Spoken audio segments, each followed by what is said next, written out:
Hi guys, and yes, I am back. The Trek Collector is back from Birmingham. I survived Destination Star Trek Europe. I enjoyed it. It was excellent. I will probably do a review on it in a week or two because I'm just getting a video out as quick as I can because I've been away for 4 weeks. I've taken holidays and I do feel bad that I have not, been out there chatting to you guys again. So today, I promised a couple of guys this one because I know a lot of people don't know whether to buy this or not. So I'm going to help you out. I'm going to review Star Trek, the official Starships collection, Designing Starships, Volume 1. $24.99, and it is now available for pre-order on Eaglemoss. As I said, I did say I was gonna, it finally came. I have the lighting kit. And I have her. Now, sorry guys, I couldn't wait. I had to open it. And I had a sneaky look. So, I will cover that in my next review. And then after that, I might do a review on Destination Europe. And any of you guys that did attend Destination Europe, try down in the comment section what you thought of it. How it was organised. Do you think it was a cash-grabbing scam by the organisers? To me, Friday, paying £300 for a ticket and waiting a half an hour, I think was a little bit kind of wishy-washy. You know what I mean? I think there is a lot of things that they could have done better. I feel sorry for anyone that was in the Lieutenant Commander's line. I feel sorry for anyone that bought a weekend pass on Friday because the queues were ridiculous. And that is not good enough, I don't think, especially for anyone that is paying, especially for a weekend pass. I understand there's an issue with health and safety and so forth, but I do honestly think that the organisers, instead of just using the Birmingham booths, there could have been an easier way to just get people in to the room, as opposed to be stuck in a queue. I believe some people were queuing for 2 hours. I think it's the longest that I've heard anyone talk in a queue for. But put down your comments below and let me know your experience. Otherwise than the first day, Saturday when it did get busy and messy, they just didn't seem to know what to do. But I have to say, once you got in on Friday, it was great. Sunday was amazing, and of course, Sunday being the last day, everyone had a good grasp of what to do. As for the ground crew, they were absolutely fantastic. They were absolutely amazing, and well done, guys. Yous were friendly, yous were nice, yous helped me out. I had bought a Klingon bridge photograph. I asked nicely, and they let myself and my wife have a photograph of us on the Enterprise bridge together.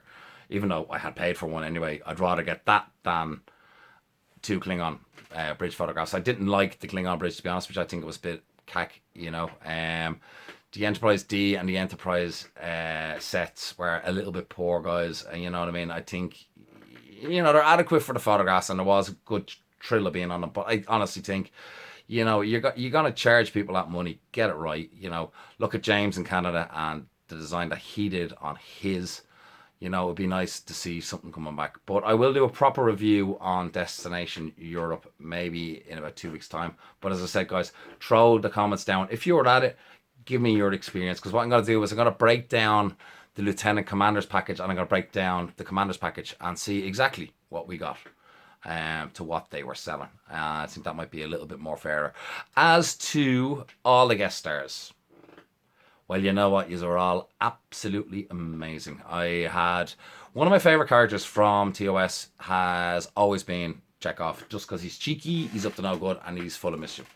So I actually had two great chats with him. I had a chat with him on Friday where he was telling me about his experience when he went to Belfast. He's never been to Dublin, but he told me his story about being to Belfast, and it was absolutely funny. I'll save that story when I'm covering Destination Europe. And then I got to meet him in the airport and had an absolute lovely chat with him. I got to meet Adam Nimoy again at the airport and got his autograph. I didn't want to really harass him too much because he was, sitting down chatting, and the guys have worked hard all weekend long looking after us. You don't want to kind of annoy them. I didn't take any photographs with the guys that were heading over to Barcelona with us. It's just not right. I don't believe it. The guys are working hard. I know we paid money to see them and so forth, but let them have a break and let them enjoy themselves. I'd like to say a big shout out to Casey, Jeffrey, oh God, yeah, Casey and Jeffrey, brilliant crack. We had a nice few enjoyable drinks on the Saturday night after the Deep Space Nine blues or Rat Pack tribute band, which absolutely was amazing. And again, I'll talk more about that. But to all the cast that happened to show up and were signing autographs, you know, and the stage talks and all that, you did a great job, and I loved it. And another side of it, I know I've a good few shout outs that I do have to do. I'm going to do that in the next video because, as I said, it's been 4 weeks since I've thrown up videos. So I'm lashing it out there now. But I will get to you guys because, you know, there's been so many that have been so good to me. I got a few bits and pieces, and I do want to thank everyone that's done that for me. And, you know, so without any more, I'm going to jump into this review. Covering this book, and hope it helps you out, guys, because I know it's a hard one, but I had already gone full gun, full steam ahead. As soon as I got in the hallway, straight over to Ben, give me this and the Yorktown, and I am delighted with those two purchases. So here's the review, guys. Hope you enjoy. Okay, guys, so here is the Star Trek, the official Starship collection, Designing Starships Volume 1. Now, I know a lot of you guys are sitting on the fence on this one going, oh no, don't know whether I should get it or not, because a lot of the ships and information are in the magazines. Ben did announce, I haven't fully checked it myself, that there is an addition of 30 extra pages in this book. Now, for me, key point is, this is a lovely hardback book. Good and solid. It lasted a week in my bag. It went from Birmingham to Barcelona and back to Dublin. So, you know what I mean? It is nice and sturdy, I have to say. Definitely, you know, $24.99. I think it's very good value. For people that don't have the room for ships, definitely something to buy. Because if you love the concept art, which is the great part about this collection, everyone kind of focuses a lot on the ships.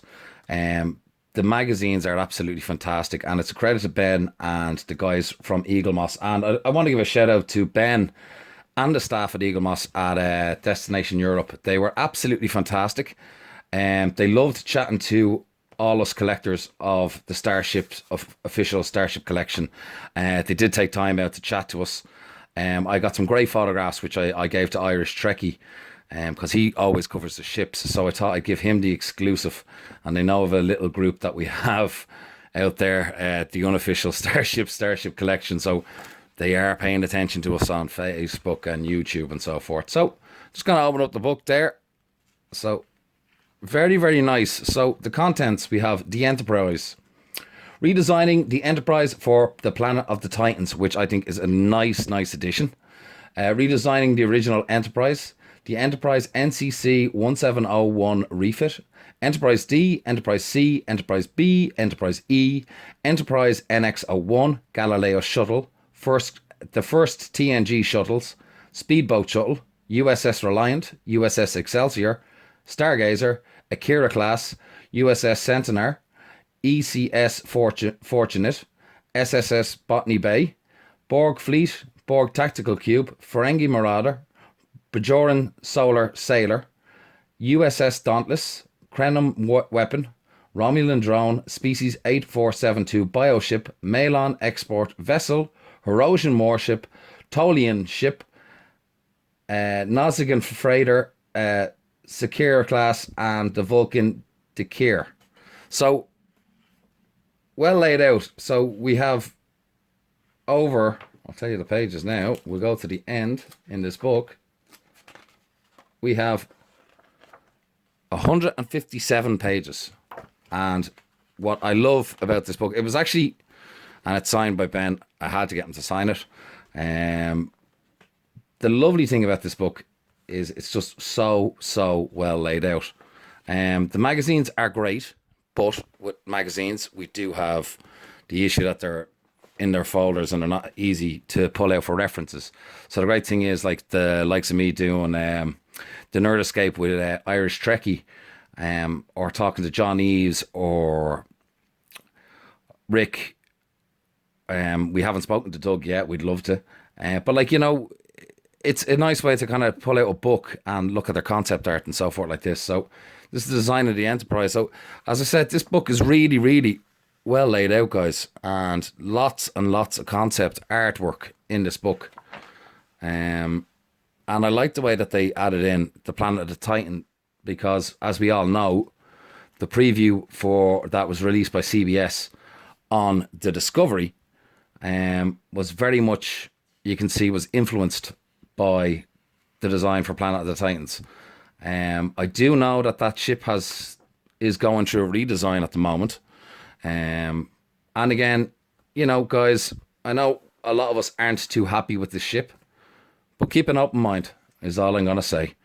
You know, it's really, really nice that they included this in the book. I think it's very fitting as well for 50 years of Star Trek.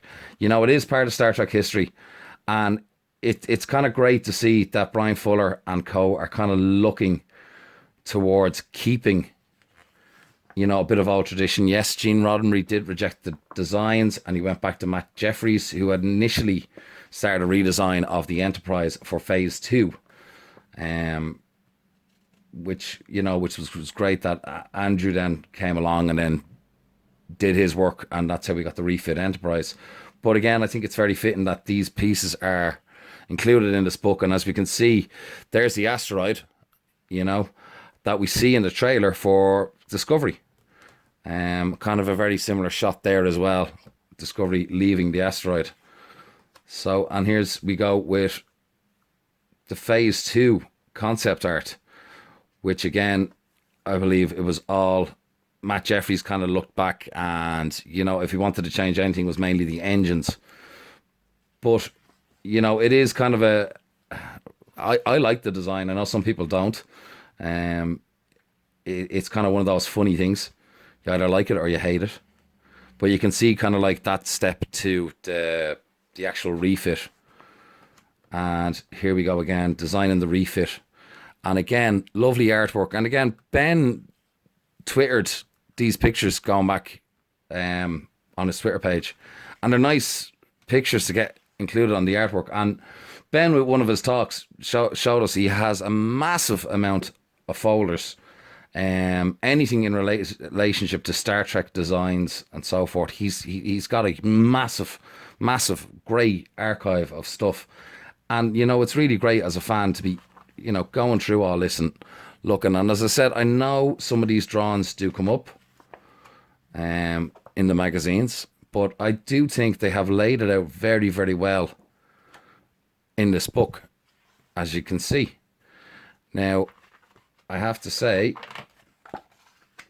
I have the Enterprise B here, and I spoke to Adam Nimoy in Birmingham before the Will Shatner talk, and I had a little chat with him just to say how good. And guys, if you haven't seen For the Love of Spock, go see it. It's absolutely brilliant. But I met him at the airport again, and I had to get his autograph, and I thought what would be fitting would be from the sign, the Excelsior, and I was just in a panic. I know he was in company, and I didn't want to intrude on him too much, and I got him to sign the page with the Enterprise B. I would have loved it to be the Excelsior. As I explained to him, I said I thought it would be very fitting if he could sign his name on a ship that his father picked. And in case you guys didn't know, it was actually Leonard Nimoy that actually picked the model Excelsior. That has been a big part of Star Trek history. So live long and prosper, Adam Nimoy, which is fairly cool. So it's a highlight of the book. It is on the Enterprise B, but it's still an Excelsior class. It's a refit, but his father picked that ship. You know, so I'm happy, very, very happy. And here's the Enterprise E with John's artwork again, which is fairly cool. And the story about this one, this was literally going to be the Enterprise on screen, and they thought it looked like a roast turkey. So once they seen that, they decided not to go with it. Another thing as well that Ben told us in regards to the ships is basically, you know, they're designing the ships in the scale that they will fit into one box. So it's a ship in a box type job. It's a standard box that we get. And I know there has been one or two exceptions to that rule, but the majority are all in the same size box. So that's the scaling that they're going to try and do. And unfortunately, speaking to John Eves, myself and Damien did a chat with John Eves going back, and he was saying that, like, for TV back in the day, the ships were shorter. And then when you went for movie, the ships went longer. And the problem, unfortunately for us, is with the longer ships, like the Excelsior and the Enterprise E, they just, they don't really look great as they just seem very, very small as the models. So that's unfortunate, but I do see where Ben's coming from.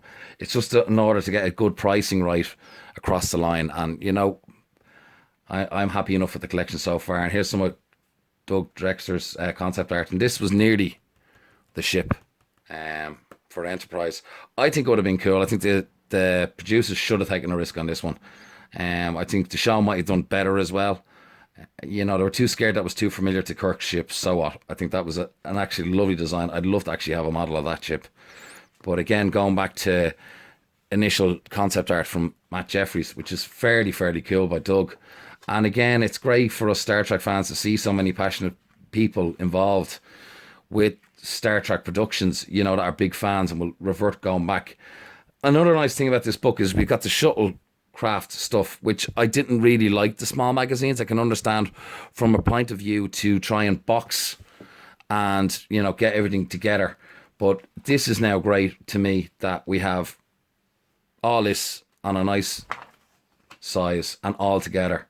And there is some fantastic concept art again by Matt Jeffries. And here's some of Andrew Probert's, looking at the concept art for the Work Bee.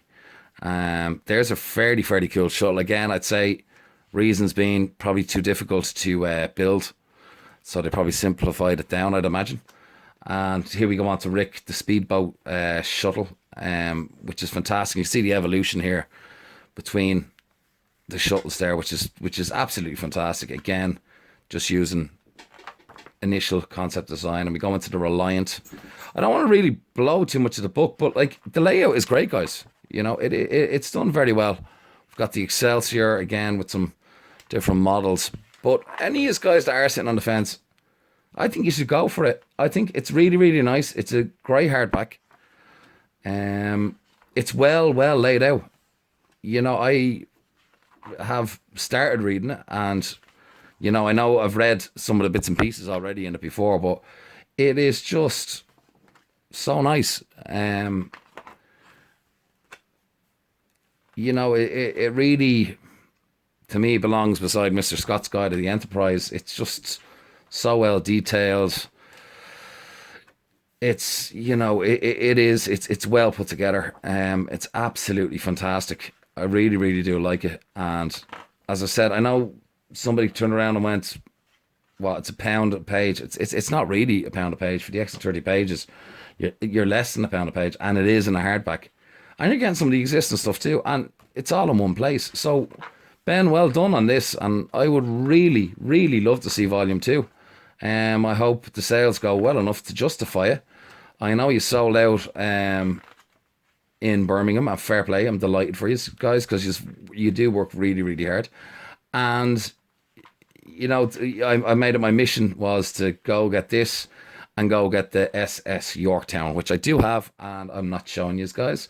That is my friend Irish Trekkie's job, so he will, when he gets his hands on it, will do you a lovely review.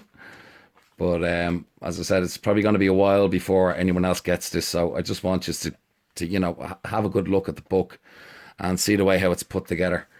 And as I said, I am delighted with it. It was a great £25 purchase, and I am over the moon with it. I love it to bits. It is quite good. I know a couple of these guys that I met have actually got this book. So, shout down on the comment section below, if you got the book, what you think of it. Do you think there's a lot of repeats in it? Are you happy that it's in a hardback? Because I think it's just kind of cool that we have all this easy in one spot, which is kind of cool. Probably the worst ship of the collection, unfortunately, Ben. Yes, the Malon, the poop ship, as we call it. And we've got the Hirogen again with the concept arts as well, which is fantastic. And to me, I think this is really and truly a very good buy, guys. So let us know what you think in the comment section below. On another note as well, They are going to do the larger scale hero ships, and the hero ships as in the Enterprises. It would be bigger than, definitely bigger than the Kelvin. It's hard to say the scale. It would probably be maybe 3 times the size of the Corgi 40th edition. I'll grab that for you now in a second. But guys, the price was rumoured at £50, and that was for Ben. I asked him would he be putting in Acutas, Acutograms, because I thought they would be fairly cool, a little bit larger. But again, the Acutograms are quite expensive. So he was saying about £50. Now remember guys, this is a die cast model. I know a lot of people are turning around and saying you can get the Diamond Select Enterprise with lights and sounds.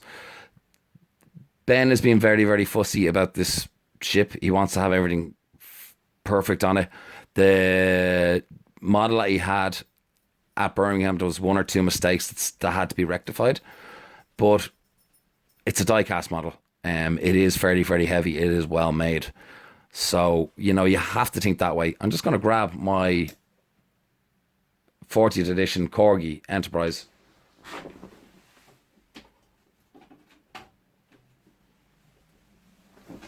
Which is this here, okay?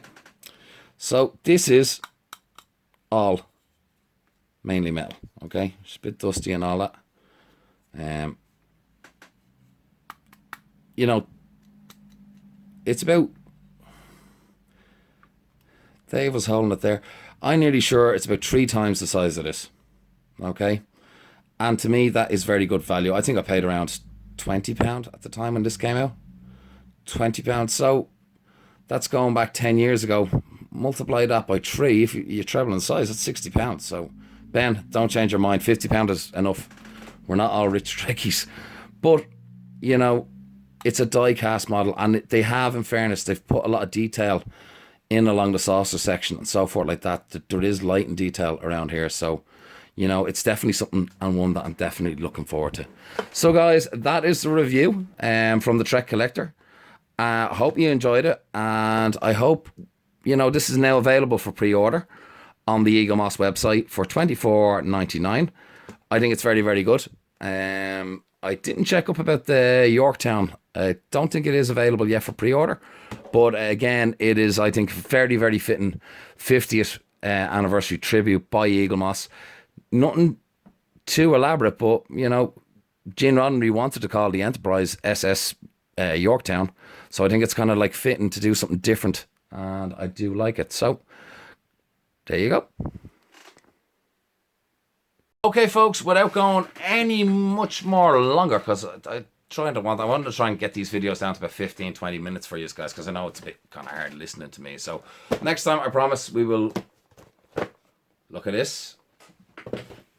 And we will look at this. No word on it as yet when it's coming out. I think end of October, the new one, and that has a 50th anniversary seal on it.